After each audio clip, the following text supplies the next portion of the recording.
just trade on demo. You know what I'm saying? Like, remember, like not every NBA basketball player is in a game 24/7. Like they are at practice. You know, you don't have to trade live 24/7. But if you do want to trade live 24/7 to actually feel it in some kind of way, open up a demo account just so you're in the markets, but you're not really in the market. It's like playing paintball instead of going to war, and you can still feel it, but it's not going to hurt you too much. You know what I'm saying? So because you have to get in the habit of looking at the charts. You know what I'm saying? Like, believe that like if you're going to deposit a certain kind of money in your account and you want to take things seriously in trading, you're going to apply a little bit of pressure as well. That's when the money is made. That's when the confidence is pretty much is shown. That's when, you know, you're able to showcase what you're learning. That's when you're able to showcase your skill set at that point. You know what I'm saying? If you're not doing that, then I feel like it's meaningless as to why you want to have a big account. For what reason? To do a 0.01? Like, that makes no sense.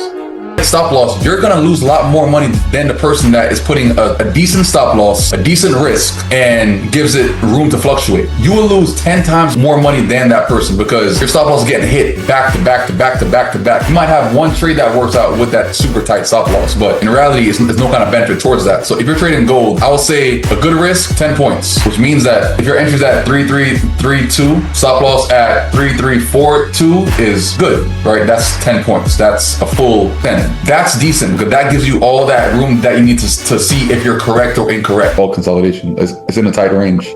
That's why you would actually make zones at the lowest point, at the highest point to kind of track the consolidation. But yeah, these zones here, terrible conditions. I get killed in these conditions at times because I'm aiming for something.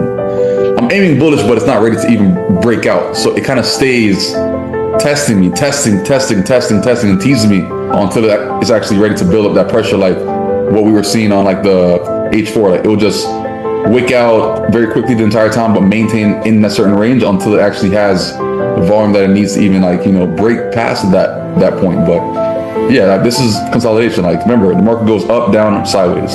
Right now it's going sideways. It's not going bullish, it's not going bearish, it's literally just sideways.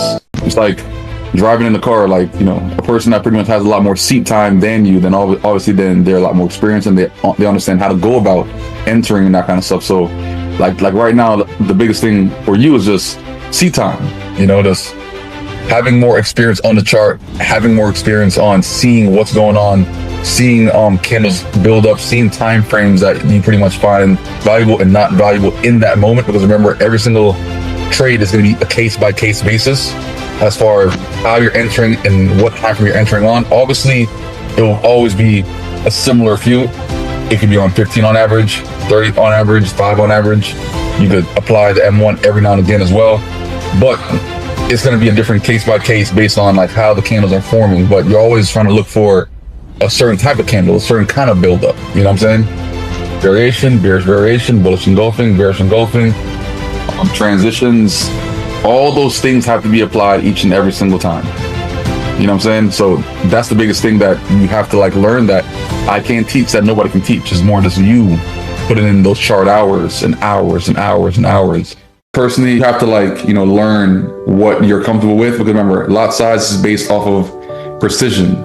As far as if you're precise enough, obviously then you're open to risking more technically, because it doesn't really affect you because the entry is so good. But on average, if you're seeing 30 pips drawdown, that kind of stuff, obviously then you use a smaller lot size. But if you're able to actually not see much drawdown within your trades, and you could actually get in profit faster and everything else, or see less negatives or less drawdown, I would put a decent lot size. You know, risk that 10%, 15%, because that is going to actually make you the money.